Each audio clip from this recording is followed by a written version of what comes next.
Que el Señor les bendiga. Mi nombre es David Talamante Ruacho, pastor de la iglesia Rehoboth Pentecostés aquí en la ciudad de Durango y por gracia del Señor también licenciado en teología. Les doy la bienvenida a esta nueva clase de nuestra materia que estamos tomando en el Instituto Bíblico Betsaida de las Asambleas de Dios en México de Epístolas 3.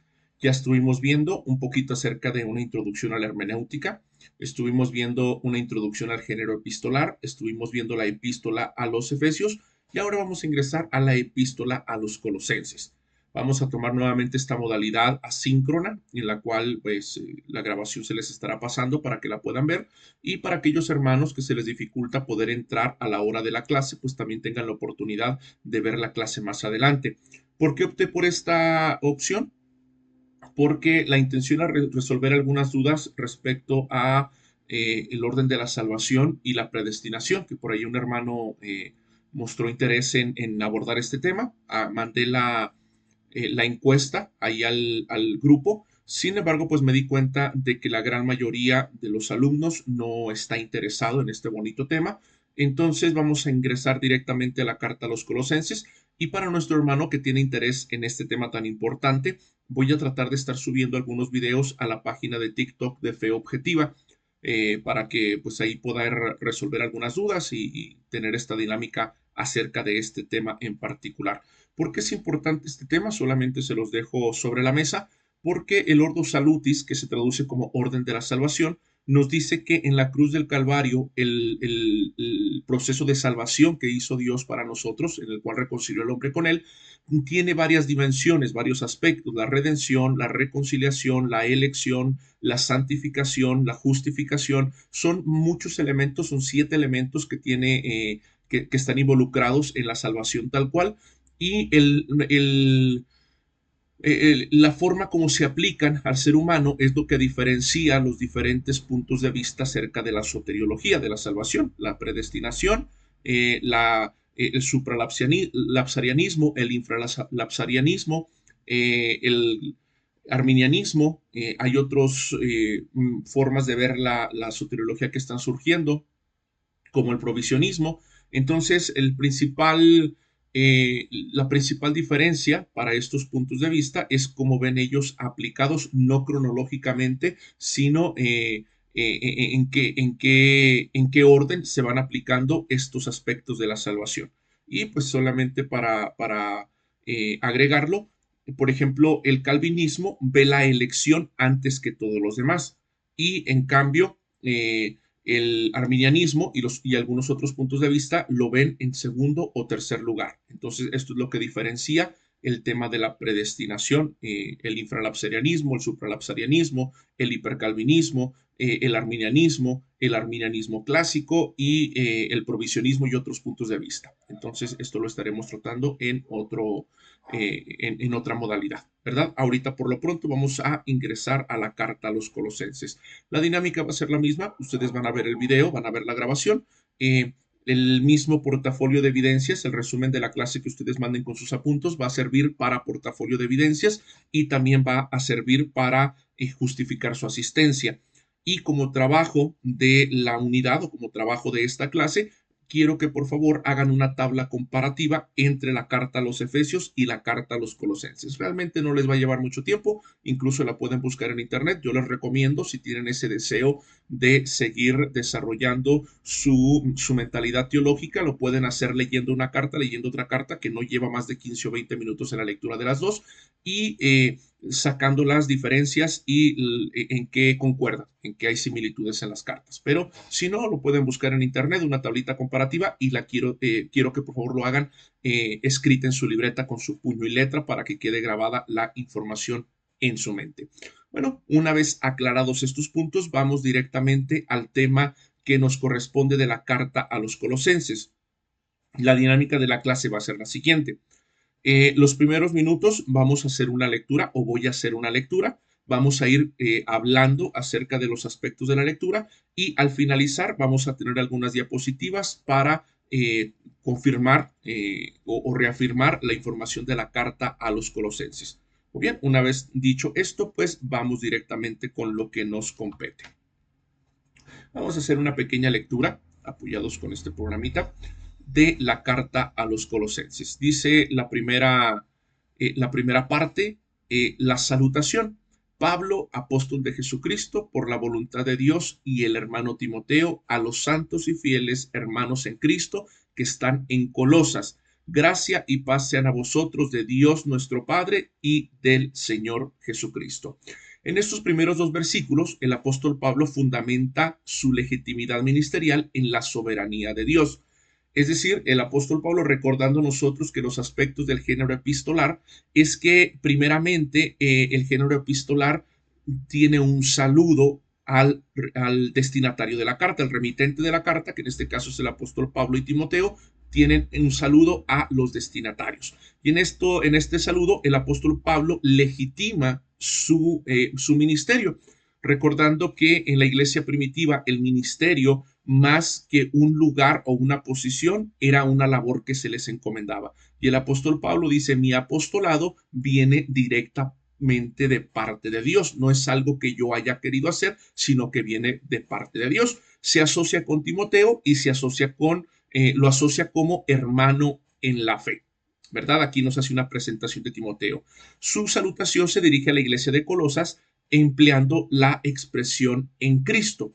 Esta categoría teológica redefine la identidad del creyente situando su ciudadanía e inmunidad espiritual por encima de su frágil y vulnerable realidad geopolítica dentro del Imperio Romano.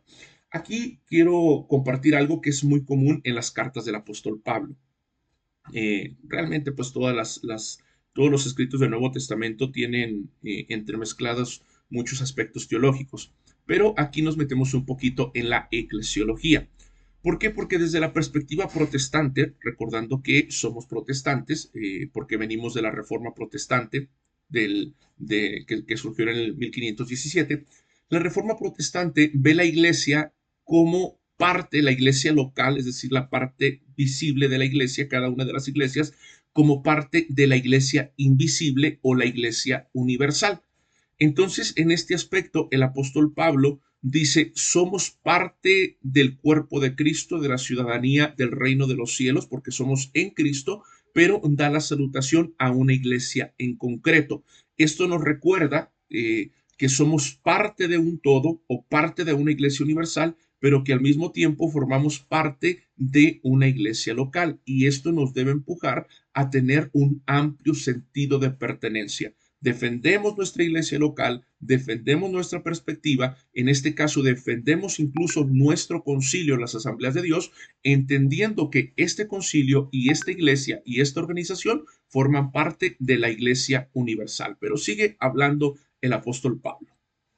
Vamos ahora a los versículos 3 al 8.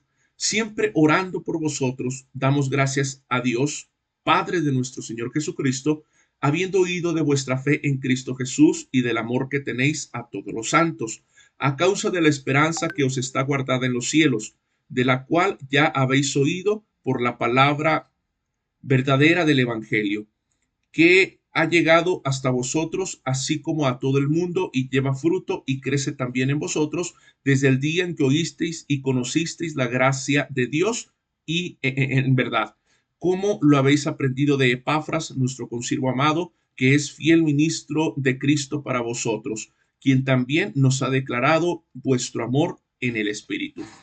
En estos versículos, Pablo celebra la manifestación de la tríada cristiana. ¿Cuál es? La fe, el amor y la esperanza. En la comunidad de Colosas, valida y respalda el ministerio de Epafras. Epafras fue probablemente el pastor fundador de la iglesia en Colosa, quien no solo fundó la congregación local, sino que trajo un informe fiel sobre ellos. Este respaldo apostólico resulta crucial para contrarrestar la influencia corrosiva de los falsos maestros que amenazaban la religión con herejías sincretistas. El apóstol Pablo en estos versículos recuerda a la iglesia en Colosas que la tríada fundamental del cristianismo es la fe. Y la fe, hermanos, en el concepto del apóstol Pablo no es algo abstracto. La fe es algo concreto. La fe podría traducirse más como fidelidad que confianza. Es decir, la tríada del cristiano es fidelidad a Dios, es amor a los hermanos y a Dios y esperanza. Y esta triada mantiene unida a la iglesia. Y es importante que el apóstol Pablo reconozca el ministerio de Epafras como fundador de la iglesia y como predicador de la iglesia, porque básicamente lo que está haciendo el apóstol Pablo es decir, que había herejías dentro de la iglesia de Colosa, y esas herejías que estaban en la iglesia de Colosa eran por falsos maestros que estaban ingresando. El apóstol Pablo, al dar su respaldo a Epafras, está diciendo: quien está capacitado por llamamiento de Cristo y también por depositar yo como apóstol mi confianza en él, dice el apóstol Pablo, es Epafras, para poder seguir predicando el evangelio.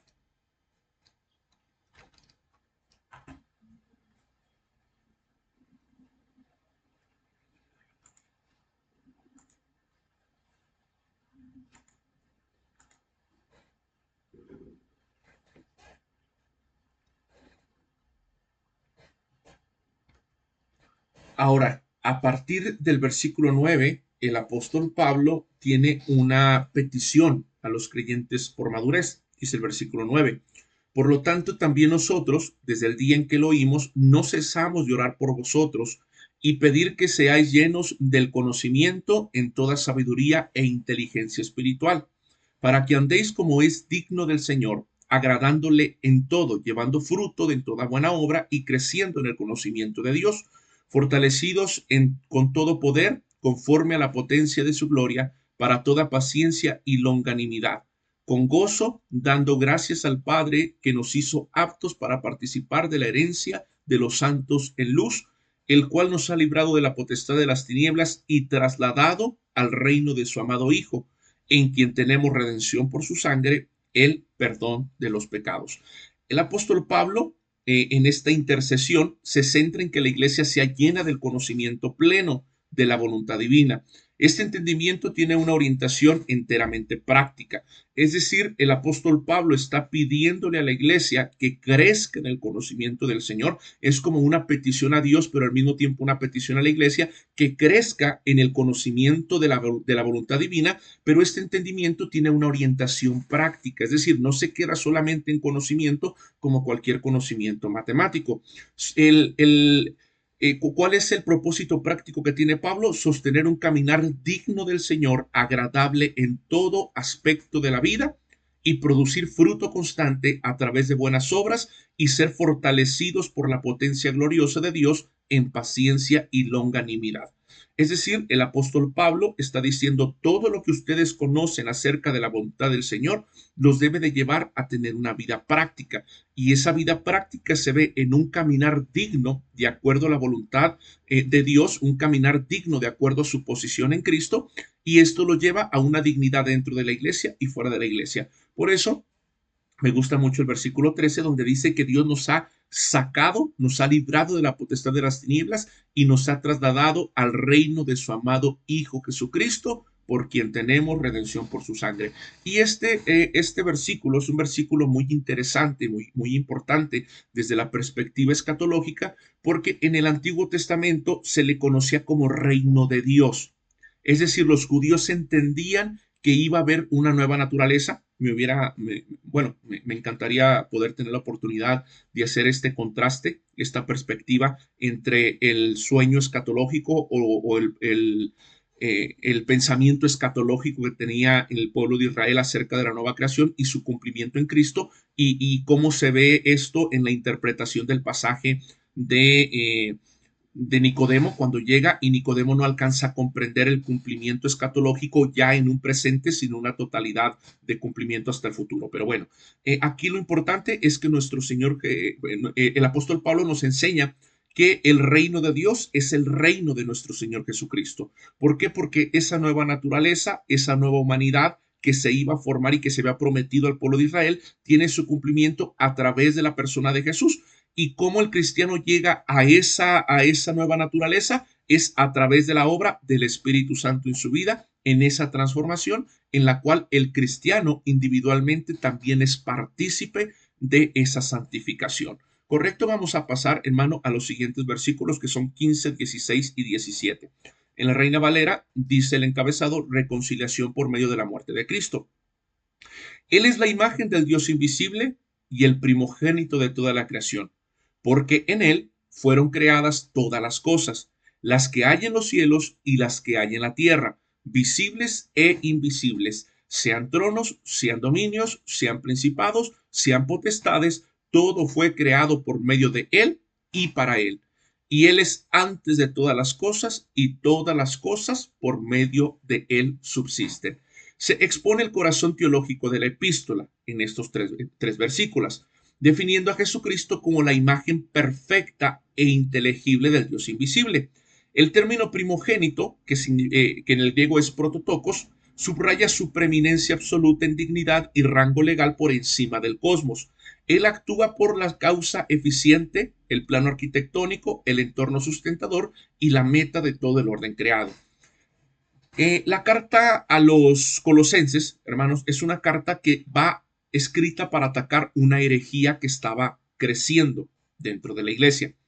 Esta herejía era una combinación de varios aspectos. Ahorita lo vamos a ver más adelante. Esta es una pequeña introducción, pero era una herejía que mezclaba el judaísmo, el pensamiento escatológico del judaísmo, de la tradición judaica, no solamente de la teología judaica, sino también de la tradición judaica, entendiendo que para los judíos estaba la Torá y estaba la Misná, y la Misná era la interpretación que ellos daban a la Torá. Entonces ellos tenían varios libros o varios aspectos filosóficos que daban luz a su percepción teológica. Y esto se mezclaba con un pregnosticismo que estaba comenzando. El gnosticismo, recordemos nosotros que dicen que hay diferentes niveles o eones de Dios. Está Dios en el centro, a partir de ahí cada creación se va alejando un poquito de Dios y lo peor que existe es la creación meramente material. El ser humano estaba dentro de esta creación material, por lo tanto ellos no creían que Cristo fuera suficiente. Ellos estaban teniendo aparentemente tratando de tener un contacto con el mundo espiritual. Por eso el apóstol Pablo condena la adoración a los ángeles, porque lo que quería hacer esta teología que se estaba metiendo en en Colosas, perdón, es decir, está Cristo, pero por encima de Cristo, como Cristo era humano, hay otros niveles espirituales a los que tenemos que interceder para llegar a la misma presencia de Dios. Y el apóstol Pablo en estos versículos ataca esta herejía y nos dice que Cristo tiene la preeminencia en todo, no solamente porque como hombre vino a traer salvación y reconciliación, sino porque Él existe antes de todas las cosas. Lo que está diciendo el apóstol Pablo es incluso esos seres espirituales a los que ustedes quieren acceder en intercesión para llegar más arriba, fueron creados por Cristo. Entonces, estos versículos, en cuanto a la creación y en cuanto a la naturaleza de la creación, tanto física como espiritual, nos recuerda que Cristo es el creador de todo lo que existe. Y como Cristo es el creador de todo lo que existe, no era necesario acceder a niveles superiores. Que esta carta a los colosenses, cuando nos sumergimos en ella, en toda la teología que tiene, nos ayuda a refutar tanto la doctrina católica de la intercesión como también otros pensamientos que tratan de acercarse a Dios a través de las huestes espirituales. ¿Correcto? Vamos entonces a los versículos 18, 19 y 20. Dice, y Él es la cabeza del cuerpo, que es la iglesia. Él, que es el principio, el primogénito de entre los muertos, para que todo tenga preeminencia, por cuanto agradó al Padre que en Él habitase toda plenitud, y por medio de Él reconciliar consigo todas las cosas, así las que están en la tierra como las que están en los cielos, haciendo la paz mediante la sangre de su cruz. Cuando el apóstol Pablo habla de la primogenitura, no la tenemos que entender desde el aspecto ontológico. La primogenitura desde el aspecto ontológico nos dice que el primero en nacer es el que es superior a los demás. Y esto pudiera entenderse como que Cristo fue la primer criatura y por eso tiene preeminencia sobre las demás criaturas. Pero desde el aspecto legal, el primogénito es el que tenía el lugar superior, no necesariamente tenía que ser el primer creado, porque aquí no tiene que ver la ontología, es decir, el ser propio, aquí tiene que ver el aspecto legal, y el aspecto legal es que el primogénito, independientemente de si era el segundo en haber nacido, como en el caso de Esaú y Jacob, es el que tiene la preeminencia, la superioridad. Entonces, esto nos quita el aspecto de creer o poder interpretar que Cristo fue el primer ser creado y nos lleva directamente a entender que Cristo tiene la preeminencia. Es decir, Cristo en la encarnación tiene la preeminencia sobre todo. En cuanto a la creación, Él es el fundamento y es el que dio origen a la creación. Y en cuanto a la salvación, Cristo es el que trajo la salvación y el fundamento de la salvación. Y lo lleva al siguiente aspecto, incluso en la resurrección. Y nos dice que Cristo es el primogénito de entre los muertos, es decir, el primero que resucitó. Entonces, en absolutamente todo, tanto en la creación como en la salvación, como en la resurrección, nuestro Señor Jesucristo tiene la preeminencia. Él es superior a todos y esto es lo que está haciendo el apóstol Pablo. Está diciendo, no es necesario que intercedan ante nadie más, porque si nos vamos a la creación, Cristo es superior. No es necesario que traten de buscar ser todavía más salvos. ¿Por qué? Porque Cristo murió y Cristo es el fundamento de la salvación. Incluso en la resurrección no es necesario que tengan miedo a cómo va a ser la resurrección. Recordemos que en el gnosticismo no podía haber una resurrección corporal del cuerpo. ¿Por qué? Porque el cuerpo es malo. El apóstol Pablo nos dice, no se pongan a meditar o a perder su tiempo en eso, porque si Cristo resucitó en cuerpo de entre los muertos, Él es el primogénito, es decir, Él es el ejemplo de cómo va a suceder lo posterior. Y el apóstol Pablo en estos versículos nos lleva directamente a entender que en Cristo tenemos absolutamente todo, ¿correcto? Muy bien, hermanos, continuamos entonces. Vamos a leer los versículos 21 al 23. Dice la palabra del Señor, y a vosotros también, que erais en otro tiempo extraños y enemigos en vuestra mente, haciendo malas obras, ahora os ha reconciliado en su cuerpo de carne por medio de la muerte, para presentaros santos y sin mancha e irreprensibles delante de él. Si en verdad permanecéis fundados y firmes en la fe, y sin moveros de la esperanza del evangelio que habéis oído, el cual se predica en toda la creación que está debajo del cielo, del cual yo, Pablo, fui hecho ministro. En estos versículos, Pablo conecta la teología profunda del himno con la biografía espiritual de sus oyentes. Describe el contraste radical entre su condición pasada, es decir, cuando eran enemigos de Dios, tanto en su mente como en sus obras, y su condición presente, ya como justificados delante del Señor, a través de la muerte corporal de Cristo, han sido declarados santos y sin tacha bajo la firme condición de perseverar inamovibles en la esperanza del Evangelio. El apóstol Pablo en estos versículos nos recuerda que anteriormente los colosenses, que no eran judíos, eran enemigos de Dios. No es que Dios fuera su enemigo, es que ellos eran enemigos de Dios. Es decir, en su mente no podían ni querían agradar a Dios. Y en sus acciones no podían ni querían agradar a Dios. Esto es algo muy importante porque nos damos cuenta de que realmente la teología, la martiología cristiana, nos dice que el ser humano no solamente no puede agradar a Dios porque esté incapacitado. ¿Por qué? Porque este pensamiento de ver solamente al hombre como incapacitado para agradar a Dios aparentemente lo justifica, porque aunque da a entender que aunque quisiera, no podría. El apóstol Pablo rompe con este paradigma y nos dice, no es solamente que no puedan, es que no quieren. El ser humano sin Cristo no quiere agradar a Dios, pero a través de la muerte de nuestro Señor Jesucristo, a través del sacrificio de la cruz del Calvario, el ser humano ha sido trasladado de esa imposibilidad y de esa falta de deseo a una nueva creación. Y en esa nueva creación, el apóstol Pablo nos recuerda que está condicionada a permanecer en la fe que hemos escuchado. Versículo 28, dice la palabra del Señor que nos mantenemos firmes, perdón, en los versículos que acabamos de leer, versículo 23, si en verdad permanecéis fundados y firmes en la fe y sin moveros de la esperanza del evangelio que habéis oído. Hay una condicionante que el hombre tiene que cumplir para poder seguir siendo parte del reino del Señor.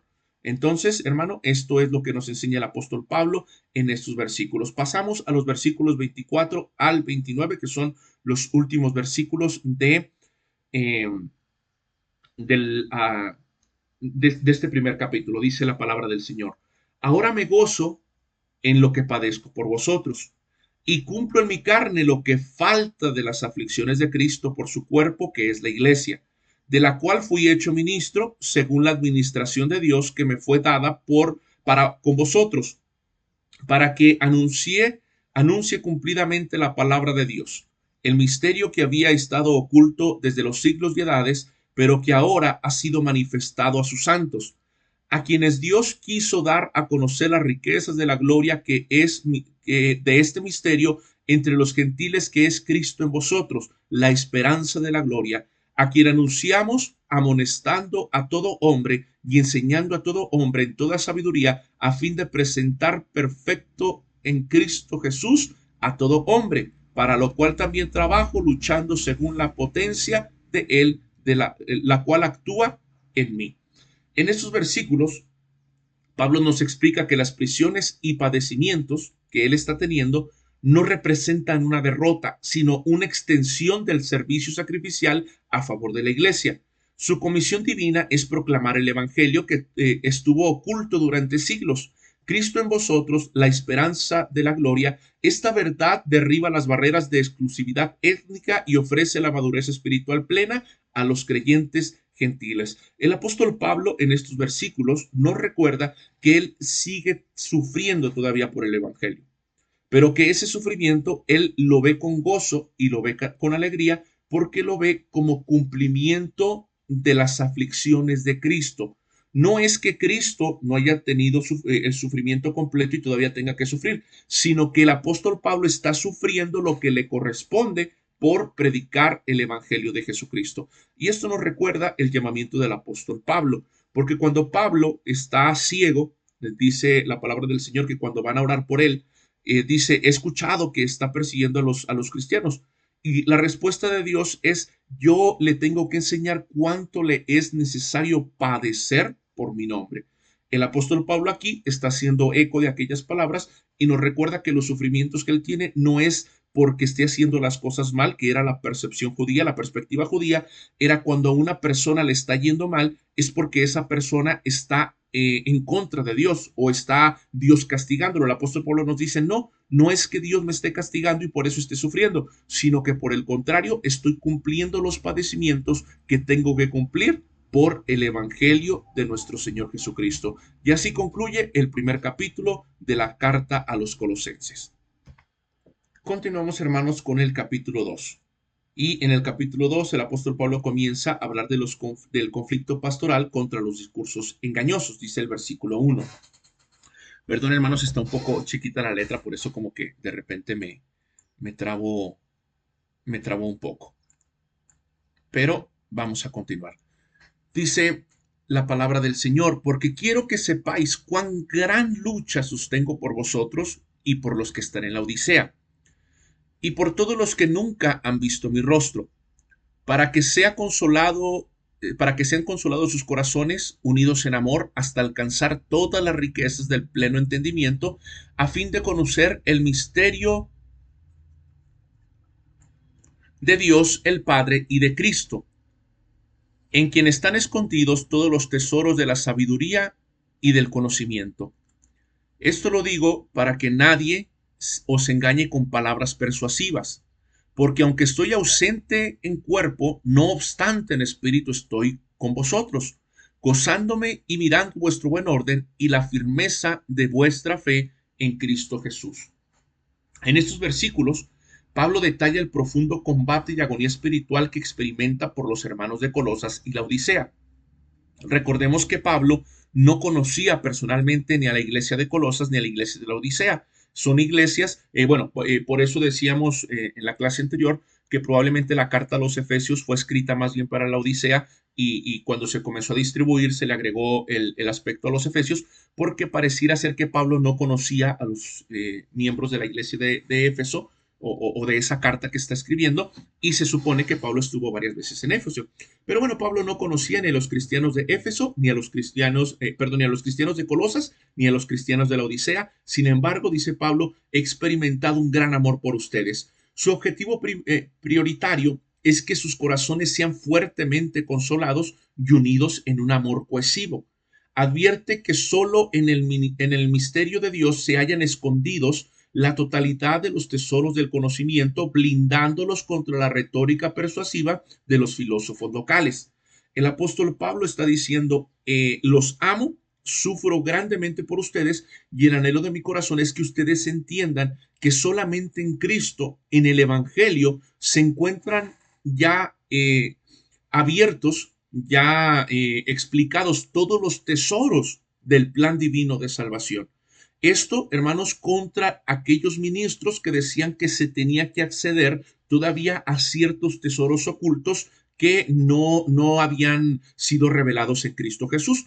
Porque estos predicadores de la herejía de Colosas, que ahorita les voy a explicar más adelante, estos predicadores de la herejía de Colosas creían o decían que Cristo era necesario, pero que Cristo no era suficiente. Y por eso el apóstol Pablo se ve en la necesidad de escribir esta preciosa epístola. Vamos a los versículos 6 al 10, dice la palabra del Señor.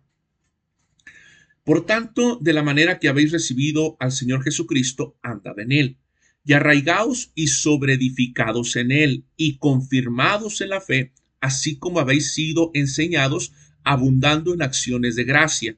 Mirad que nadie os engañe por medio de filosofías y huecas sutilezas según las tradiciones de los hombres, conforme a los rudimentos del mundo y no según Cristo, porque en él habita corporalmente toda la plenitud de la deidad, y vosotros estáis completos en él, que es la cabeza de todo principado y potestad.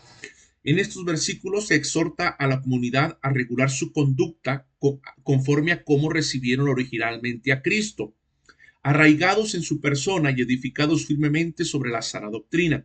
Alerta solemnemente sobre el peligro latente de ser capturados y esclavizados por filosofías vacías y engañosas, las cuales operan bajo rudimentos mundanos y no bajo la soberanía de aquel en quien reside toda la plenitud de la deidad. En estos versículos el apóstol Pablo advierte que tienen que regresar a lo principal del evangelio, a lo que habían aprendido principalmente de Epafras. Y dice, no es necesario, reitera otra vez el apóstol Pablo lo que viene diciendo, no es necesario que ustedes traten de acceder a niveles espirituales superiores, porque en Cristo habita corporalmente toda la plenitud de la deidad. Es decir, si le están sirviendo a Cristo, están creciendo en el Evangelio de Cristo, ustedes ya están accediendo hasta el nivel principal, que es Dios mismo. No tienen que ir buscando escalar porque ya están directamente en el nivel principal. Y eso es lo que el apóstol Pablo está diciendo en estos versículos. Vamos a los versículos 11 al 15. Dice la palabra del Señor. En él también fuisteis circuncidados con circuncisión no hecha a mano, al echar de vosotros el cuerpo pecaminoso carnal en la circuncisión de Cristo, sepultados con él en el bautismo, en el cual fuisteis también resucitados con él, mediante la fe en el poder de Dios que le levantó de los muertos. Y a vosotros, estando muertos en pecados y en la circuncisión de vuestra mente, en la incircuncisión de vuestra carne, os dio vida juntamente con él, perdonando todos los pecados, anulando el acta de los decretos que había contra vosotros, que os era contraria, quitándola del medio y clavándola en la cruz. Y despojando a los principados y a las potestades, los exhibió públicamente, triunfando sobre ellos en la cruz.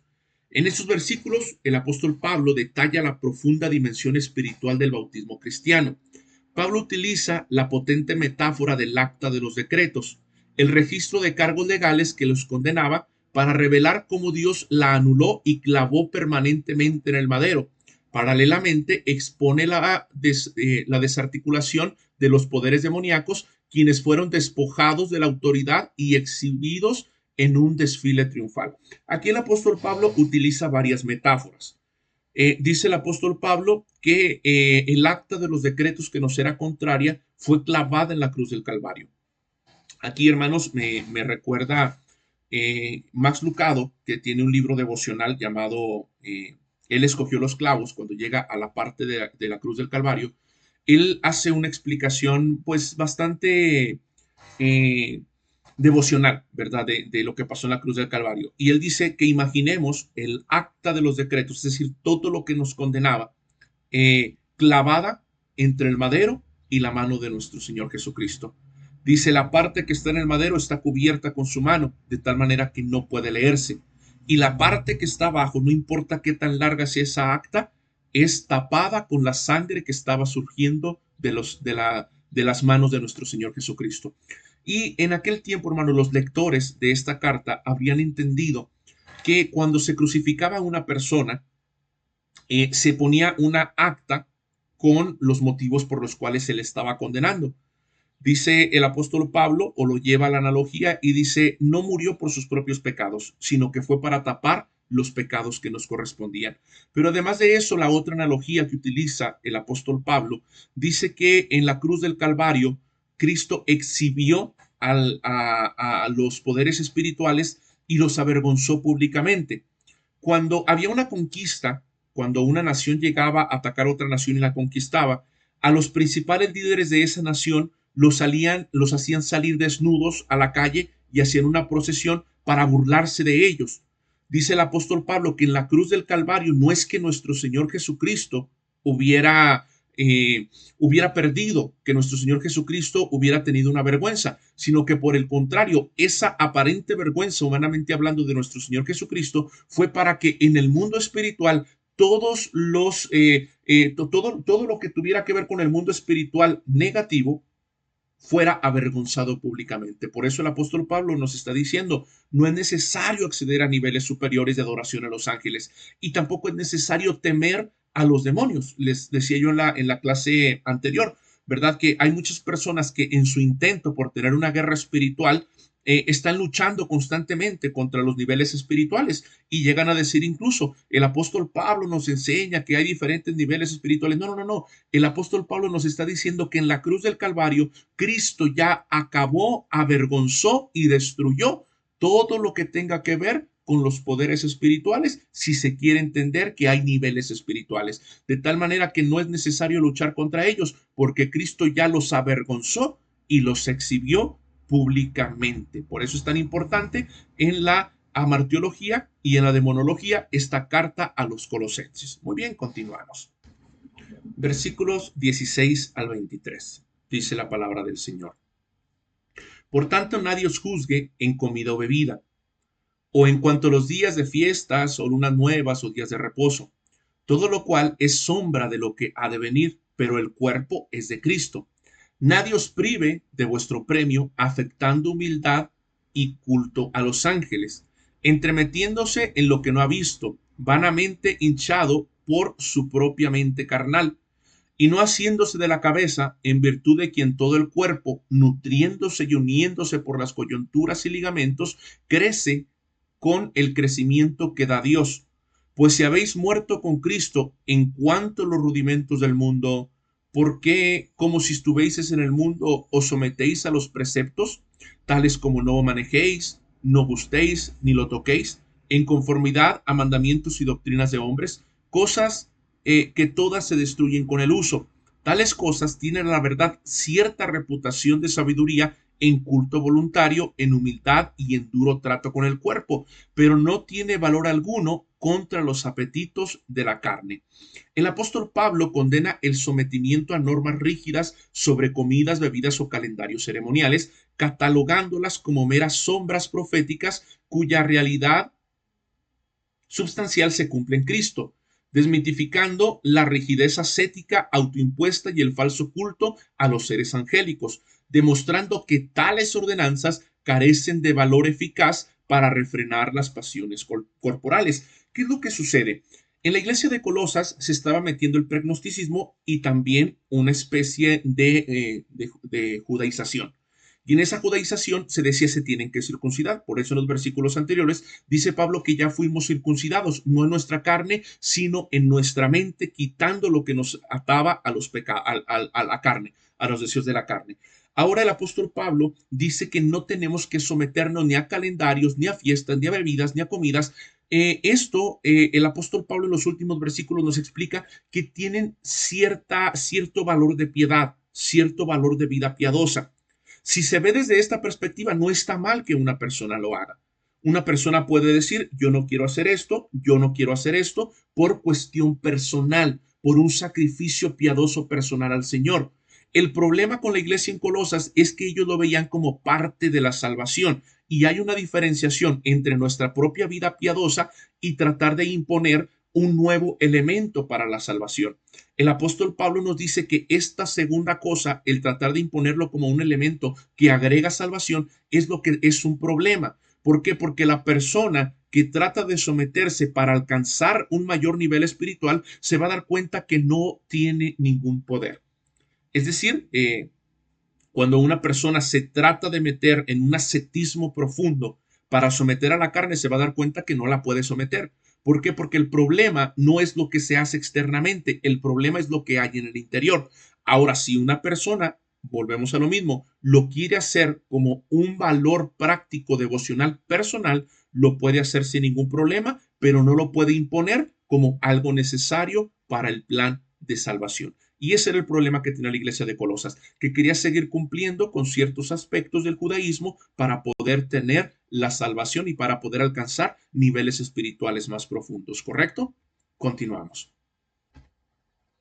Continuamos, hermanos, con el capítulo 3. Vamos a leer los primeros 11 versículos, dice la palabra del Señor. Si pues habéis resucitado con Cristo, buscad las cosas de arriba, donde está Cristo sentado a la diestra de Dios. Poned la mira en las cosas de arriba, no en las de la tierra. Este versículo está ligado directamente con el versículo anterior de poner aspectos de la salvación en nuestra práctica diaria. Porque habéis muerto y vuestra vida está escondida con Cristo en Dios. Cuando Cristo, vuestra vida, se manifieste, entonces vosotros también seréis manifestados con él en gloria. Haced morir, pues, lo terrenal en vosotros: fornicación, impureza, pasiones desordenadas, malos deseos y avaricia, que es idolatría, cosas por las cuales la ira de Dios viene sobre los hijos de desobediencia.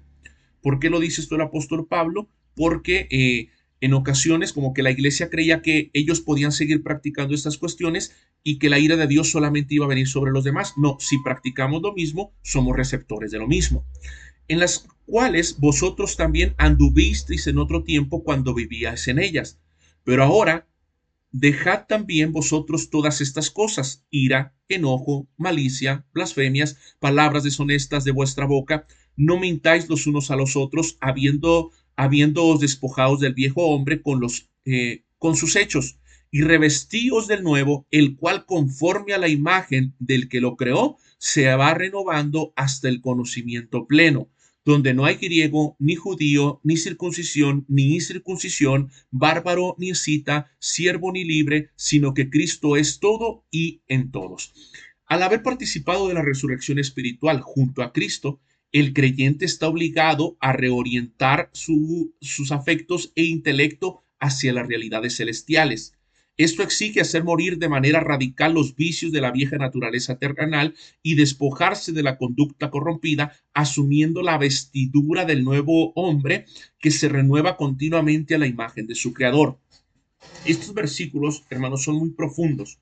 ¿Por qué? Porque el apóstol Pablo hace una comparativa. Dice, desde la perspectiva de estos predicadores que están ingresando a la iglesia, dicen que para poder tener un cambio de vida y agregar un nivel espiritual, tienes que enfocarte en no cumplir ciertos aspectos que no coméis, no bebas de esto, enfócate en cumplir estos rituales.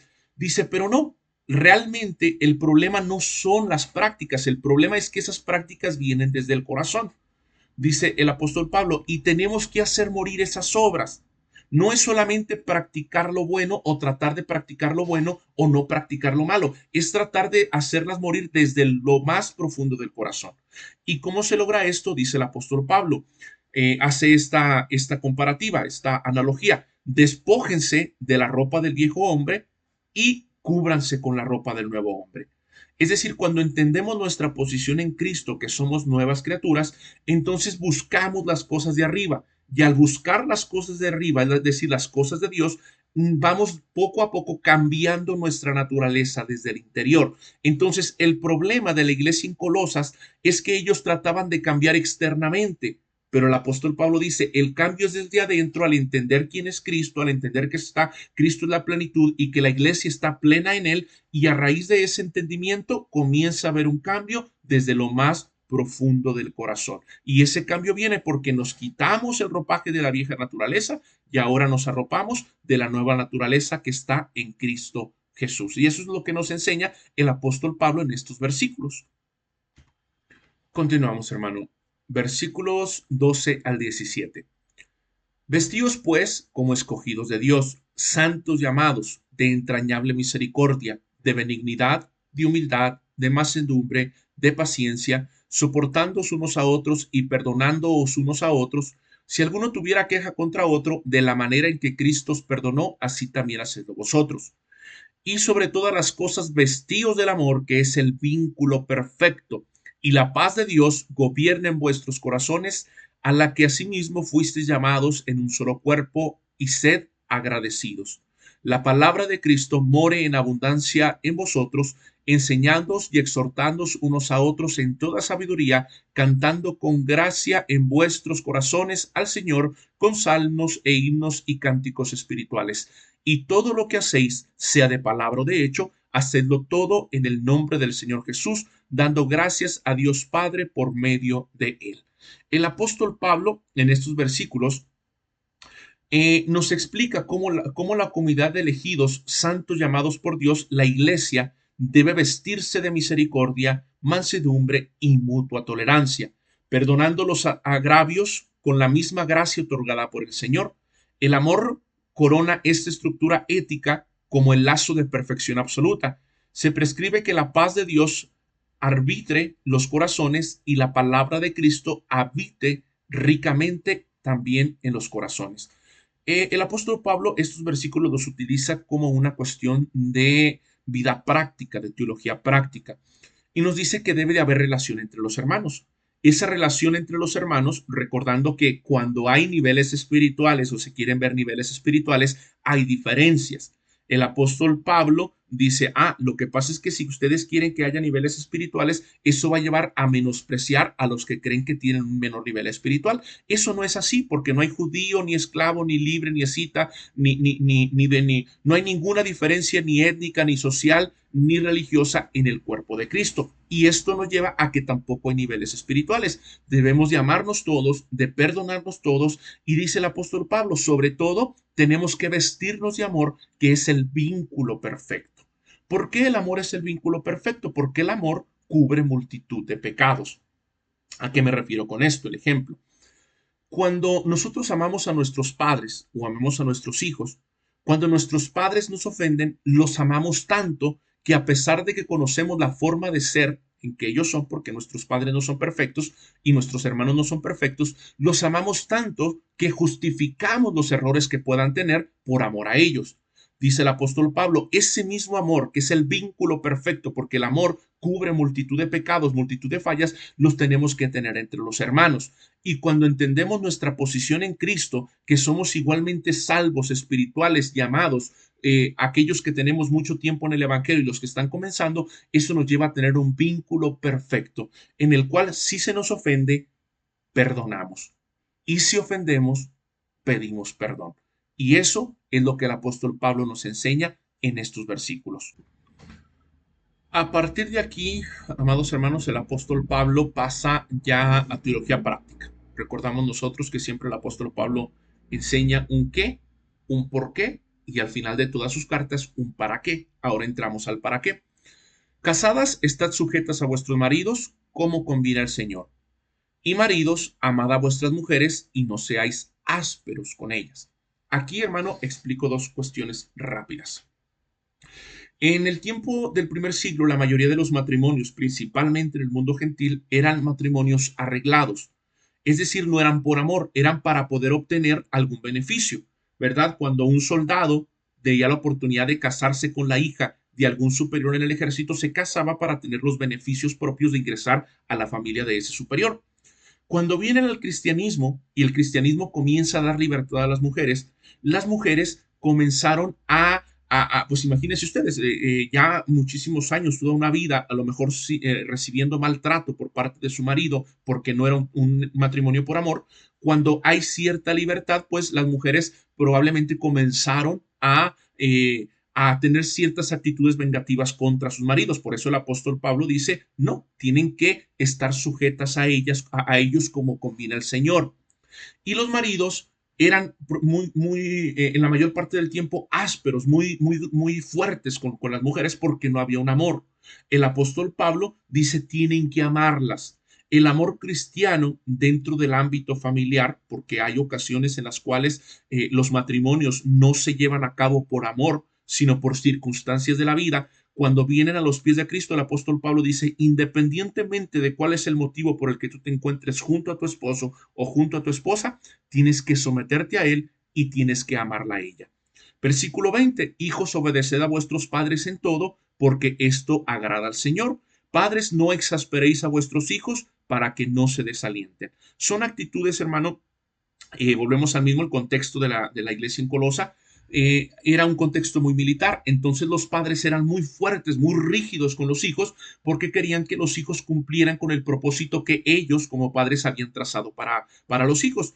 Y el apóstol Pablo dice, ahora que están en Cristo, tienen que tratarlos con amor, no solamente como un medio para cumplir los propósitos que a lo mejor ustedes no pudieron cumplir, sino que tienen que tratar de tratarlos con amor para que no se desalienten, para que no se desanimen. Siervos, obedeced en todo a vuestros amos terrenales, no sirviendo al ojo como los que quieren agradar a los hombres, sino con corazón sincero, temiendo a Dios. Y todo lo que hagáis, hacedlo de corazón como para el Señor y no para los hombres, sabiendo que del Señor recibiréis la recompensa de la herencia, porque a Cristo el Señor servís. Mas el que hace injusticia recibirá injusticia que hiciere, porque no hay acepción de personas para Dios. ¿Qué significa esto, hermanos? Que algún esclavo podría decir, bueno, yo soy víctima, yo he sufrido demasiado, entonces el Señor puede tener misericordia de mí por mi condición en esta tierra. El apóstol Pablo dice es que no hay excepción de personas, no hay excepción de personas. Y esto es algo, hermano, que en Latinoamérica, por una teología que se desarrolló el siglo pasado, era la teología de la liberación, que decía que Cristo había venido a traer dignidad a los pobres y los pobres tenían que luchar para tener mayores ingresos, para luchar en contra de los ricos, y llevó la teología a una aplicación meramente social. Y ellos decían, es que cuando una persona es pobre, Dios tiene mayor amor de ella. Y cuando una persona es pobre, Dios tiene mayor misericordia de ella. Y esa misma perspectiva de esa teología muy antigua que comenzó aquí en América Latina, estaba en la iglesia de Colosas. O había ciertos aspectos en la iglesia de Colosas que podían llegar a pensar lo mismo. El apóstol Pablo dice, no, para Dios no hay acepción de personas. Y sin importar la condición en la que se encuentre el hombre, tiene que buscar agradar al Señor. Pasamos, hermanos, al siguiente capítulo, el capítulo 4, donde el apóstol Pablo sigue con esta teología práctica. Amos, haced lo que es justo y recto con vuestros siervos, sabiendo que también vosotros tenéis un amo en los cielos. Perseverad en la oración, velando en ella con acciones de gracias, orando también al mismo tiempo por vosotros, para que el Señor nos abra puertas para la palabra, a fin de dar a conocer el misterio de Cristo, por el cual también estoy preso, para que lo manifieste como debe de hablar. Andad sabiamente para con los de afuera, redimiendo el tiempo. Sea vuestra palabra siempre con gracia, sazonada con sal, para que sepáis cómo habéis responder a cada uno. Todo lo que a mí se refiere os lo hará saber Tíquico, amado hermano y fiel siervo y consiervo en el Señor, el cual he enviado a vosotros para esto mismo, para que conozcáis lo que a vosotros se refiere y conforte vuestros corazones. Con Onésimo, amado y fiel hermano, que es uno de vosotros, todo lo que acá pasa os lo hará saber. Aristarco, mi compañero en prisiones, os saluda, y Marcos, el sobrino de Bernabé, acerca del cual habéis recibido mandamientos. Si fuere a vosotros, recibidle. Y Jesús, llamado Justo, que son los únicos de la circuncisión que me ayudan en el reino de Dios y han sido para mí un consuelo. Os saluda Epafras, al cual es uno de vosotros, siervo de Cristo, siempre rogando encarecidamente por vosotros en sus oraciones, para que estéis firmes, perfectos y completos en todo lo que a Dios requiere, porque de él os doy testimonio de que tiene gran solicitud por vosotros y por los que están en la Odisea y los que están en Hierápolis.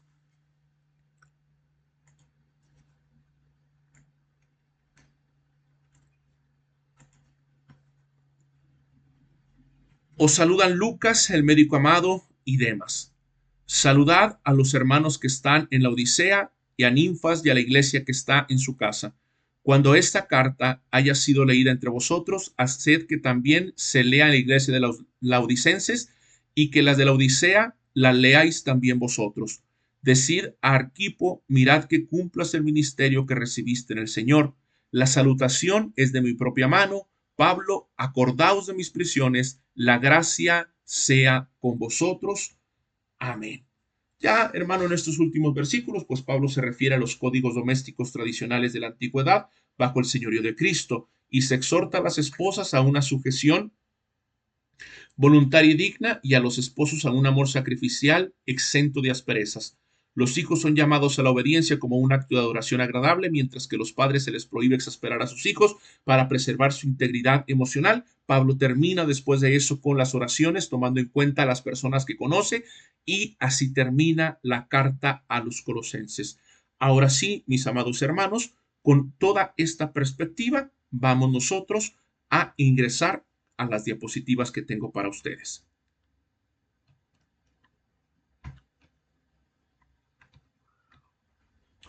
Perfecto, hermanos. Vamos ahora sí a las diapositivas. Ya le hemos leído la carta completa. Vamos a gozarnos, vamos a disfrutar, hermano, todo lo que tiene que ver con esta preciosa carta. Parte 2. Bueno, vámonos a la parte 1. Perdón, hermanos. La parte 1, que son los capítulos 1 y 2, que nos hablan directamente de la revelación teológica del Cristo cósmico, es decir, el Cristo que es suficiente, que no necesita nada más para la salvación, preeminente sobre la creación entera y sobre la vida de su cuerpo. ¿Quién es su cuerpo? La iglesia, hermanos. Vamos entonces a esta carta a los colosenses, hermano.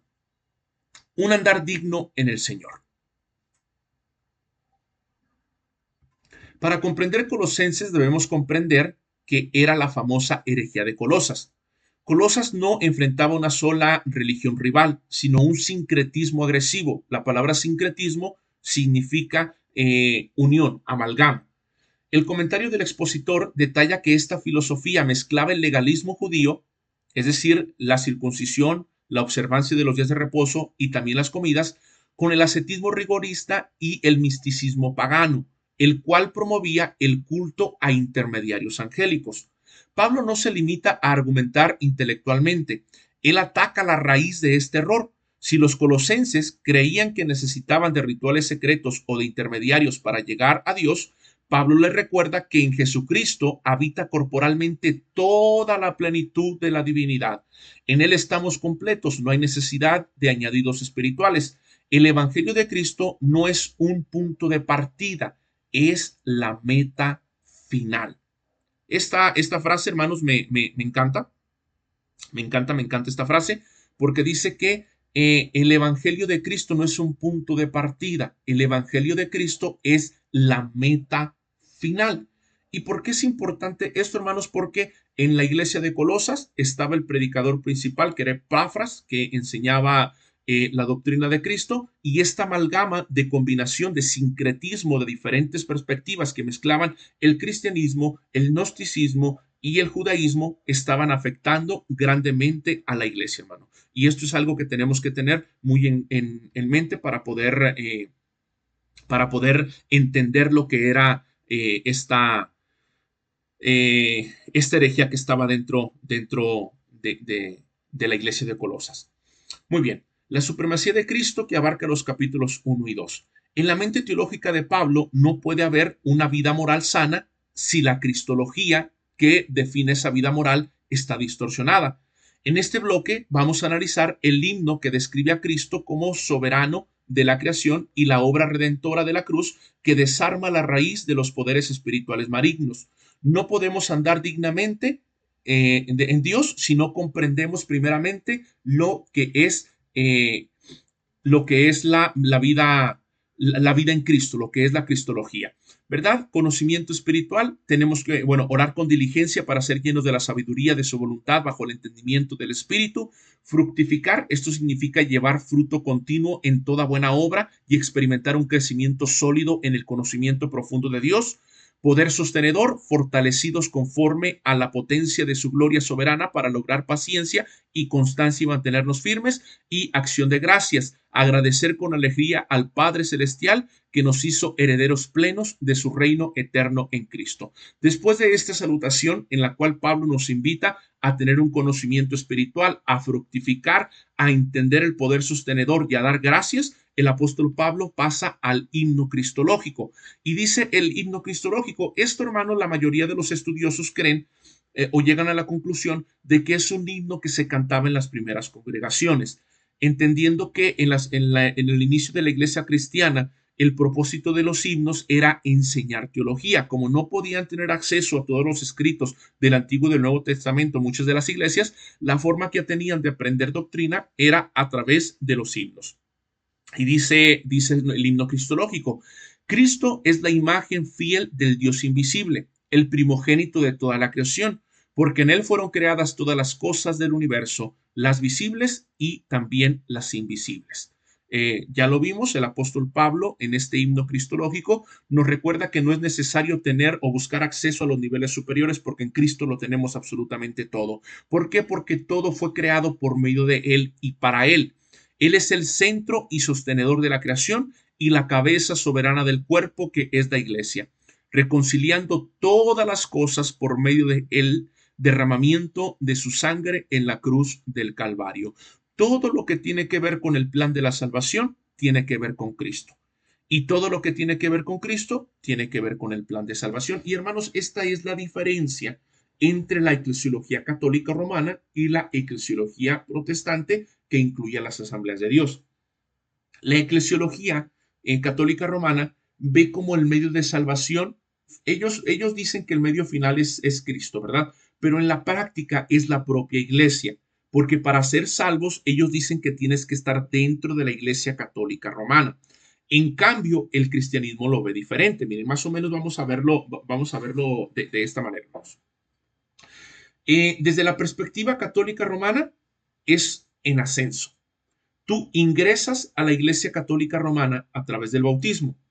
La Iglesia te lleva al siguiente nivel y comienzas a conocer la doctrina de Dios y los sacramentos que ellos dicen que tienes que seguir. A través de esos sacramentos formas parte del pueblo de Dios y a través de formar parte del pueblo de Dios llegas al último nivel que es conocer a Cristo. La eclesiología protestante lo ve de diferente manera. Para nosotros, a través del sacrificio de Cristo, es decir, de conocer a Cristo como nuestro único y suficiente Salvador, ingresamos a la iglesia universal, que no es una iglesia local, es una iglesia universal. Todos aquellos que a través de la historia le han entregado su corazón a Cristo forman parte de la iglesia universal porque han tenido un contacto personal con Cristo. El ingresar a la iglesia universal a nosotros nos lleva a conocer las doctrinas que Cristo predicó. Y una vez que nosotros conocemos las doctrinas que Cristo predicó, ahora sí estamos formando parte de una iglesia local que se manifiesta en el mundo visible. Es decir, cada uno de nosotros pertenecemos a una iglesia local y defendemos sus valores y formamos parte de la economía y formamos parte de la administración y formamos parte del ministerio. Pero este último nivel no nos lleva a la salvación. Nosotros creemos que somos salvos a través de la persona de Jesús porque en Cristo lo tenemos absolutamente todo. Y esa es la diferencia, ¿verdad? Por eso decíamos, el desconocer la cristología sana o la cristología correcta, el desconocer este punto de vista, a nosotros nos lleva a tener una mala vida práctica. Porque si para nosotros Cristo no es suficiente, sino que Cristo es el fin, y no solamente, y no el inicio, el principio, el medio y todo, nos va a llevar a entender mal la eclesiología y entender mal una vida práctica y una vida social. Entonces, en este himno cristológico, el apóstol Pablo nos enseña que somos salvos por Cristo y que en Cristo estamos completos, no necesitamos absolutamente nada más y todo lo demás es el fruto de la salvación. Incluso el congregarnos en una iglesia local es el fruto de la salvación. ¿Correcto? Vamos a la siguiente parte, anulando nuestra deuda. En Colosenses 2, 13 al 15, ya no tenemos, aquí tiene un cero bien grandote, no tenemos ninguna deuda pendiente. Jesucristo anuló por completo el acta de los decretos que nos era adversa, quitándola del medio de la cruz y clavándola en forma definitiva en la cruz del Calvario. El comentario destaca que Cristo desarmó la raíz de las huestes espirituales de maldad, exhibiéndolas públicamente en un desfile triunfal, dando la muerte a la muerte y al pecado, y quedaron completamente derrotados. ¿Qué significa esto, hermanos? Esto destruye completamente la malentendida guerra espiritual. Porque la malentendida guerra espiritual dice que tenemos que luchar contra las huestes espirituales. No, esta era la percepción que tenía la iglesia de Colosas. ¿Por qué tenía esta percepción? Porque la iglesia de Colosas, se los dije en la clase anterior, estaba fundamentada en un lugar geopolítico donde había muchos exmiembros del ejército, y los exmiembros del ejército traían esa cosmovisión que ellos tenían del ejército a su cosmovisión filosófica y su cosmovisión teológica, religiosa. Entonces ellos creían que se tenía que seguir combatiendo ciertos niveles de huestes espirituales, porque para ellos Cristo y la iglesia era solamente el inicio de la salvación y tenían que seguir creciendo. El apóstol Pablo dice, no, en Cristo ya fue derrotado todo. En Cristo ya no es necesario seguir luchando porque Cristo los exhibió públicamente. No estamos reclamando una victoria que se va a realizar. Estamos reclamando una victoria que ya tuvo su culminación en la cruz del Calvario. Y si Cristo, que es la cabeza, ya venció, significa que la iglesia, que es el cuerpo, ya venció. ¿Qué es lo que tenemos que hacer? Llevar a la práctica esa victoria y llevar a la práctica este conocimiento. En los capítulos 3 y 4 pasamos a prácticamente la última parte, resucitados con Él. La manifestación práctica de la iglesia en las relaciones familiares y en el ámbito social y laboral en la oración diaria de la comunidad. Vamos a ingresar, hermano, de estas diapositivas que nos recuerdan nos dan un resumen de la vida o del conocimiento teórico, ahora lo llevamos a la vida práctica, hermanos. Ya casi vamos a terminar. El nuevo hombre. Dice la diapositiva, hacer morir lo terrenal. El creyente debe despojarse con firmeza de las viejas costumbres mundanas, impureza, codicia, ira, mentira, asumiendo que su antigua naturaleza pecaminosa murió con Cristo y que su vida ahora está escondida de forma segura completamente en Dios. Y además de hacer morir lo terrenal,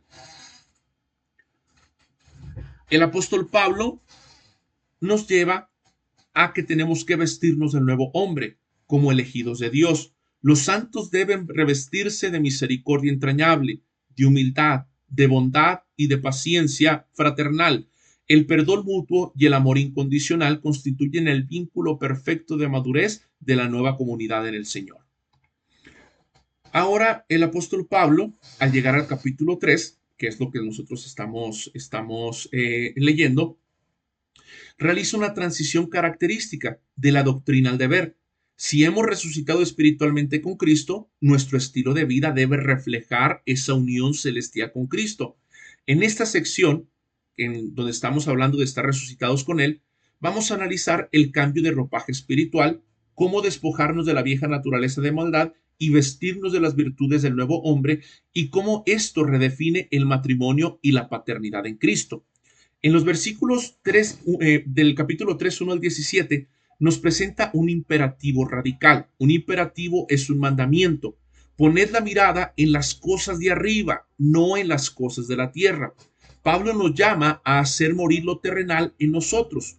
Avaricia, ira, mentira, inmoralidad, describiéndolo como un despojarse de las ropas sucias de la naturaleza pasada. En contraste, Pablo nos insta a vestirnos de compasión entrañable, bondad, humildad, mansedumbre y paciencia. El broche de oro que une este nuevo vestido espiritual es el amor, el cual es el vínculo perfecto de la unidad comunitaria. La vida del creyente debe de ser gobernada por la paz de Cristo y por su palabra habitando abundantemente en nosotros. Pablo nos dice, nos despojamos de lo antiguo, nos vestimos de lo nuevo, pero eso no es algo exterior, eso es algo que viene desde lo más profundo del corazón. Y esa es la diferencia entre cualquier religión y el cristianismo, que todas las religiones tienen algo de bueno. Algunas religiones incluso nos dan cátedra, ¿verdad? Por ejemplo, los testigos de Jehová tienen un mayor evangelismo que los cristianos. Los mormones tienen una mayor vida comunitaria que los cristianos, porque es muy común que incluso te ayuden a pintar tu casa, te ayuden a limpiar tu patio, tienen una vida comunitaria muy, muy útil. Pero la diferencia es que el cristiano o el cristianismo debería de tener aquellas cuestiones, pero no las utiliza como un medio de gracia, ni como una responsabilidad para alcanzar la salvación. El cristiano ha sido modificado, ha sido cambiado, es un nuevo hombre y como es un nuevo hombre, tiene que tener vestiduras de acuerdo a esa renovación. Es decir, el fruto que podamos tener de nuestra vida cristiana no es un fruto obligado para salvación, es el fruto que se espera o el fruto obvio de tener una nueva naturaleza. Es decir, lo externo tiene que concordar con lo interno y si lo interno es nuevo, lo externo también tiene que ser nuevo y tiene que ser diferente. Continuamos, hermanos, con nuestro estudio, las relaciones en el hogar.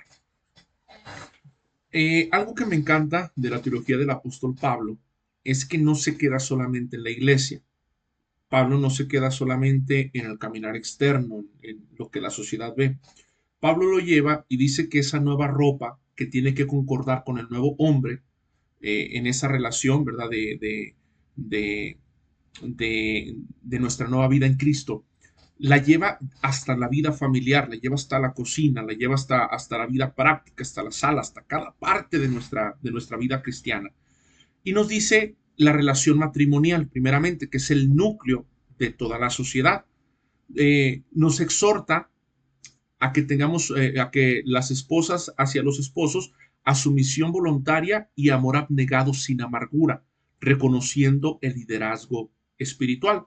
¿Cuál es el fundamento teológico que tiene el apóstol Pablo para esta recomendación o para esta exhortación, mejor dicho? Como conviene al Señor, reflejando su gracia. Es decir, el apóstol Pablo nos dice que esta vida práctica entre las esposas y los esposos es como conviene al Señor y tenemos que reflejar la gracia. Aquí, hermanos, quiero explicarles algo así rápidamente, hermanos. Dentro de la teología, bueno, la iglesia cristiana, al inicio de su historia, la iglesia cristiana no tenía una sede que estuviera superior a las demás. Estaban 5 obispados principales, que eran el de Alejandría, el de Antioquía, el de Constantinopla, el de Roma y el de Jerusalén. Estos 5 obispos tenían el mismo nivel. Cuando comenzaron a surgir problemas, las primeras herejías como el marcionismo y el arrianismo principalmente, que es cuando se llama en el año 325 el concilio de Nicea y en el 381 el concilio de Constantinopla, cuando se hacen estos concilios, hermanos, se juntan todos estos 5 obispados y se llega a una conclusión. Roma todavía no se exentía a la iglesia superior. Pasa el tiempo, se siguen teniendo concilios ecuménicos, se siguen teniendo diferentes reuniones, tanto ecuménicos como también locales, hasta que en el año 1054 se hace una división muy fuerte. Esto fue donde se separa la Iglesia Católica Romana y la Iglesia Católica Oriental, la Iglesia Ortodoxa. Se separan por la cuestión del filioque, que en el credo del año 325 dice, creo en el Espíritu Santo que procede del Padre y el credo del año 325 dice procede del Padre. Más adelante se le agregue procede del Padre y del Hijo, que en el griego es filioque esa palabra, y se hace esa división. A partir de ahí hay 2 escuelas teológicas, que es la Iglesia Católica Romana, de la que finalmente surge el protestantismo, y la Iglesia Ortodoxa. Pero la Iglesia Ortodoxa tiene una doctrina que a mí me encanta, a mí me llama mucho la atención, que tiene que ver con la Trinidad. Y esa doctrina es la doctrina de la teosis. Y la doctrina de la teosis nos dice que todos pasamos a formar parte de la relación de la Trinidad. ¿Por qué? Porque ontológicamente hablando, el Padre, el Hijo y el Espíritu Santo son exactamente iguales. Ontológicamente hablando, el Padre, el Hijo y el Espíritu Santo son exactamente iguales. Pero en el plan de salvación, lo que Orígenes denominó la economía divina, cada uno de ellos cumple una función en la restauración del hombre. El Padre, se los dije en la clase anterior, el Padre tiene la elección, el Hijo la redención y el Espíritu Santo es la santificación. Vive en nosotros el Espíritu Santo. Pero esto no es porque el Espíritu Santo sea menor al Hijo ni el Hijo sea menor al Padre, sino que en esa economía de la salvación, el Hijo se somete al Padre por amor y el Espíritu Santo al Padre y al Hijo por amor, aunque sean exactamente iguales. Ahora, cuando la Iglesia Ortodoxa en esta teosis dice que nosotros participamos de esa misma dinámica en el cristianismo, es porque Dios nos dice, o Jesucristo dice, quiero que se amen como tú y yo, Padre, nos amamos. Que ese mismo amor se extienda a la Iglesia. ¿Qué quiere decir esto? Que ontológicamente el hombre y la mujer son exactamente iguales. Delante de Dios no hay acepción de personas. Los hijos son exactamente iguales. Pero en la economía de la familia, la esposa se somete al esposo por amor. No porque sea inferior, no porque tenga menor valor, sino por amor. Y este pensamiento del sometimiento por amor aplica en todas las áreas de la vida cristiana. ¿Por qué? Porque formamos parte de esa misma relación intratrinitaria, en la cual los pastores están al frente de la iglesia y los miembros de la iglesia se someten no porque sean inferiores, ni espiritual ni ontológicamente hablando, sino por amor. Y esto es lo que marca la dinámica de todas las relaciones humanas dentro de la iglesia de Cristo. Hijos y padres, dice cuál es la exhortación apostólica, obediencia fiel de los hijos a los padres, y a los padres que los traten con amor, con sabiduría, para no provocar desánimo ni frustración. ¿Por qué? Porque esto agrada y honra al Señor Jesucristo. ¿Por qué? Por esta misma relación que participamos la iglesia de Cristo. Siervos y amos, dice trabajo hecho con integridad de corazón, amos que actúan con total justicia y equidad, sabiendo que servimos al Señor Jesucristo. Todas estas dinámicas, hermanos, no son un sometimiento por que se tenga menor valor, ni tampoco nos da apertura el saber que tenemos el mismo valor para no someternos, sino que dentro de esta dinámica de la salvación, dentro de esta dinámica de organización en el cuerpo de Cristo, cada uno tenemos nuestro lugar. Y los que están abajo en esa organización se someten por amor. Y los que están arriba no se jactan. ¿Por qué? Porque el Padre no es mayor al Hijo ni al Espíritu Santo en cuanto a ontología, sino que con sabiduría y con amor por el plan de la salvación, el Padre dirige al Hijo y dirige al Espíritu Santo. Y eso es lo que nos lleva a nosotros a entender la dinámica de las personas en el reino de los cielos. Si queda alguna duda, hermano, respecto a este punto, me gustaría que por favor me lo hicieran saber para abordarlo. ¿Correcto? Y pasamos a un andar sabio y diligente. En este sabio andar en este andar sabio y diligente, en los primeros versículos del capítulo 4, Pablo nos da las instrucciones finales para nuestro andar público. Nos exhorta a perseverar en la oración, velando en ella con acción de gracias. El apóstol pide oración para que Dios le abra puertas para proclamar el misterio de Cristo en medio de las cadenas. Además nos llama a andar sabiamente ante los incrédulos, redimiendo o aprovechando al máximo cada oportunidad. Nuestra conversación, dice Pablo, debe estar llena de gracia y sazonada con sal para que sepamos responder de manera constructiva y sabia a cada persona. Aquí, hermanos, vamos a desglosar lo que nos está diciendo el apóstol Pablo. Perseverar en la oración, dedicar tiempo regular al diálogo con Dios, velando con una constante actitud de gracias. El cristiano tiene que orar. De hecho, hay un libro que se llama La psicología de la religión, y nos dice que la religión no es propia del cristianismo. El católico ora, el musulmán ora, el testigo de Jehová ora, el mormón ora, todas las religiones en el mundo oran. ¿Por qué? Porque la oración es propia de alguien que tiene una religión. tomando religión como el sistema de creencias y prácticas que dirigen su vida. El cristiano tiene una religión. ¿Por qué? Porque tenemos un sistema de prácticas y creencias. Si tenemos una religión, la respuesta obvia es la oración. No somos más ni mejores cristianos por orar. Simplemente somos cristianos por orar y tenemos que orar por ser cristianos. Una puerta abierta, rogar al Señor para que se abran oportunidades claras para proclamar y enseñar el misterio profundo de Cristo. Esto es muy interesante, hermanos, porque el gran motor que ha empujado el evangelismo en los últimos siglos es el amor por las almas perdidas y el temor porque esas almas se vayan al infierno. Este gran motor que llevó a los grandes avivamientos pentecostales estaban marcados por una vida de oración. Cuando no hay oración, no hay crecimiento en las iglesias. Cuando no hay oración, no hay expansión del reino de los cielos. El apóstol Pablo nos exhorta y nos enseña que tenemos que orar para que el evangelio siga creciendo. Entonces, hermanos, gran parte de la falta de crecimiento en las iglesias tiene que ver con la falta de oración. Andar sabiamente, comportándose con extrema prudencia y sabiduría frente a los de afuera, aprovechando y redimiendo bien el tiempo. La palabra redimir, hermanos, es la misma palabra que se utiliza para la redención de los seres humanos de la esclavitud.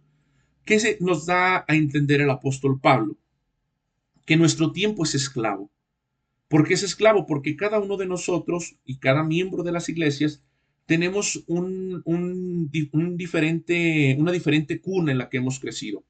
Y esa diferente cuna nos lleva a tener diferentes formas de administrar el tiempo.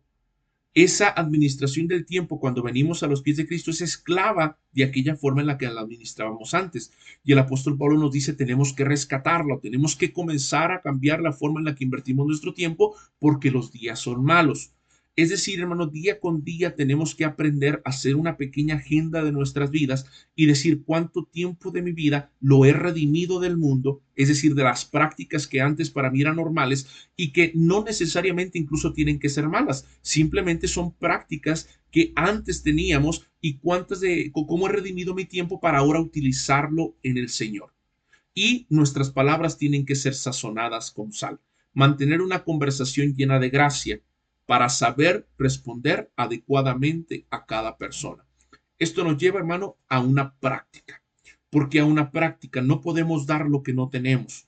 Si no tenemos una costumbre de leer la Biblia, de leer las Escrituras, de prepararnos académicamente, si no tenemos esa costumbre, no podemos esperar que el Espíritu Santo llegue y de la nada nos ilumine para poder traer conocimiento a las otras personas. No, porque el Espíritu Santo utiliza lo que nosotros sabemos para traer conocimiento a las otras personas y para traer enseñanza. Les pongo un ejemplo, hermanos. El apóstol Pablo, y esto es parte de esa doctrina de la participación humana y divina en las escrituras, ¿verdad? Porque el Espíritu Santo utilizó lo que las personas ya sabían para traer enseñanza práctica, ética y teológica.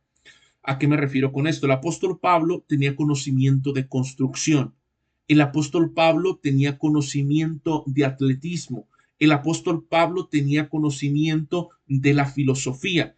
Y todos los ejemplos que utiliza el apóstol Pablo para enseñar a la iglesia son de construcción, son de carpas y son de la filosofía.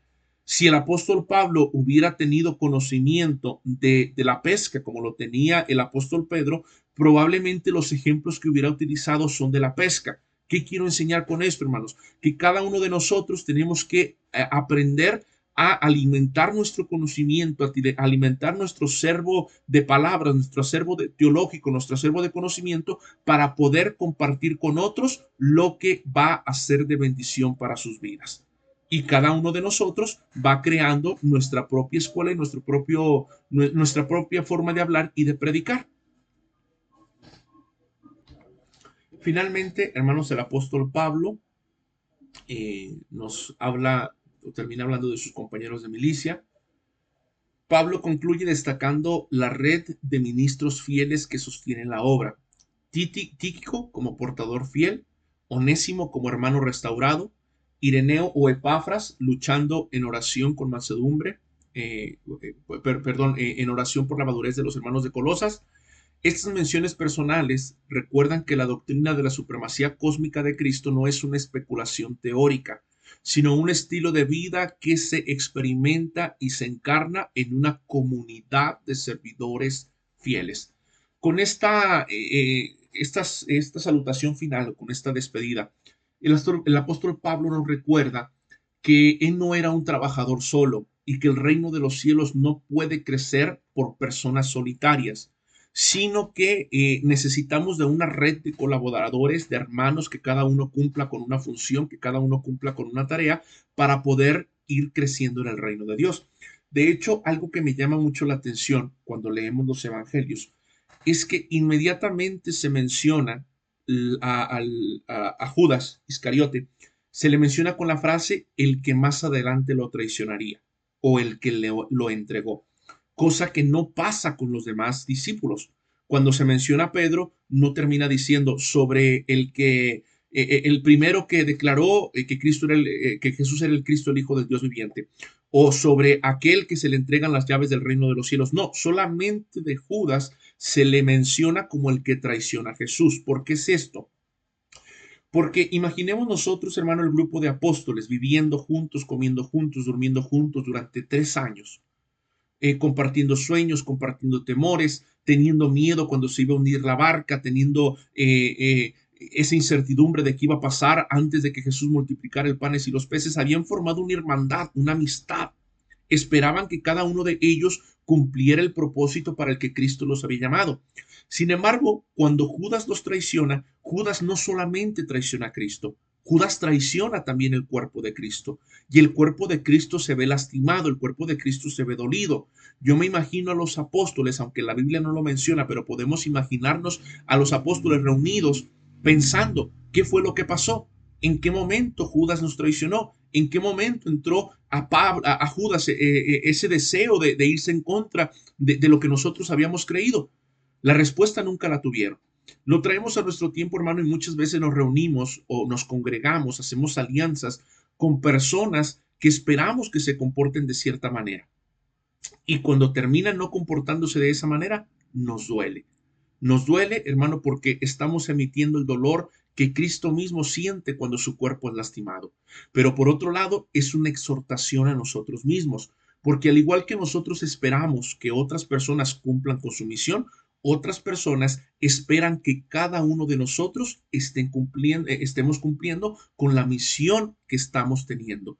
¿Verdad? Entonces, esta preparación, hermano, que estamos teniendo en el ministerio, amados alumnos, es porque se espera que más adelante salgamos y seamos levantadores de nuevas iglesias. Se espera que seamos líderes en la iglesia, no que nos vayamos en contra del pastor, no que nos vayamos en contra del concilio, no que nos vayamos en contra de la fe, sino que se espera que cada uno de nosotros tengamos un desenvolvimiento correcto en el cuerpo de Cristo. Y esta salutación final del apóstol Pablo para un lector así por encimita, descuidado, pareciera que no tiene ningún valor.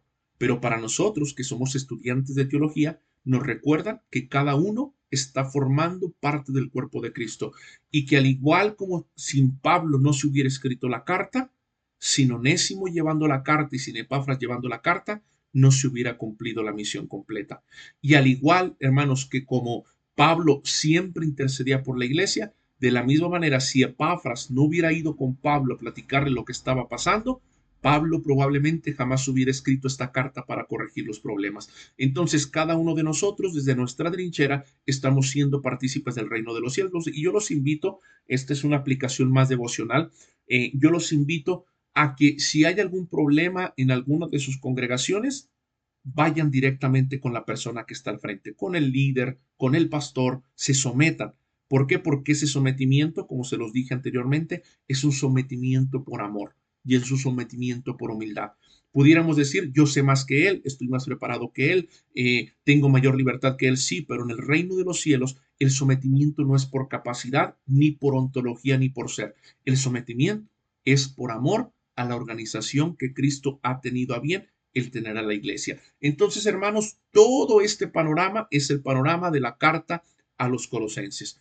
Epafras llega con Pablo, a la prisión. Recordemos que esta carta es parte de las cartas de la prisión.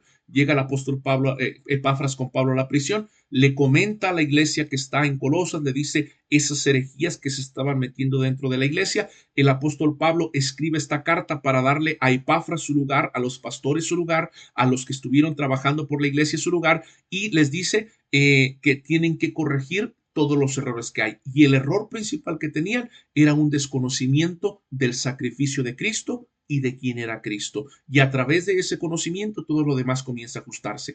No necesitamos sumergirnos en cuestiones humanas, de tradiciones humanas, para ir creciendo en la fe, porque en Cristo estamos completos en la fe. Lo que tenemos que es irnos a conocer quién es Cristo y qué enseñó Cristo. Y todo lo que podamos hacer tiene ciertos niveles de piedad, pero no podemos forzarlo como algo para alcanzar la salvación. Ok, hermanos, entonces esta es la carta a los Colosenses. Tenemos 1 hora y media, hermanos, de clase. ¿Por qué? Porque estoy descontando los 5 minutos de tolerancia, los 10 o 15 minutos entre las clases para descansar, y estoy considerando también las participaciones, el tomar lista, y todo eso nos lleva pues a la media hora. Entonces, hermanos, para finalizar esta última diapositiva de diálogo y reflexión, ¿cómo afronta la suficiencia absoluta de Jesucristo nuestra búsqueda de plenitud fuera de Él hoy en día? Repito la pregunta, ¿cómo confronta la suficiencia absoluta de Jesucristo nuestra búsqueda de plenitud de Él hoy en día? ¿Qué significa esto, hermano? Vamos a analizar nuestra propia doctrina, nuestro propio pensamiento, y realmente considero que Cristo es suficiente para la salvación, y que todo lo que yo pueda aprender acerca del Evangelio no es para salvación, sino que es para vestirme de ese nuevo hombre. Si esta es la respuesta, hermano, lo felicito, y si no, vamos a meditar, como se los dije lo decíamos en la primera clase, ¿verdad? Hay muchas cuestiones que hemos malinterpretado de la fe y que tenemos que comenzar a interpretarlas de manera correcta. Hermanos, quedo a espera. Entonces, esto lo pueden agregar si gustan como pregunta al final, meditar o simplemente meditar en ello, pero lo que sí les voy a pedir de tarea es que busquen una tabla comparativa entre la carta a los Efesios y la carta a los Colosenses, y con eso vamos a justificar nuestra asistencia y nuestro portafolio de evidencia. Terminamos con una oración. Padre, en el nombre de nuestro gran Rey y Salvador Jesucristo, te damos gracias por tu palabra, gracias por tu bondad y gracias por tu misericordia. Te damos gracias porque nos permites estar una vez más aprendiendo de tu palabra, aprendiendo de ti, Señor. Unge, Padre Celestial, la vida de cada uno de mis hermanos, permite que puedan prepararse académicamente, Señor, y despierte en ellos el interés por quedarse no solamente con los rudimentos del conocimiento de la cruz de Cristo, sino por seguir avanzando más en el conocimiento de la fe. Entonces, mis hermanos, Dios me los bendiga. Espero que tengan un fin de semana muy bonito. Y les recuerdo también, hermanos, que voy a tratar de subir a esa página temas relacionados con la predestinación. Ahí pues lo pueden revisar. Que el Señor los bendiga.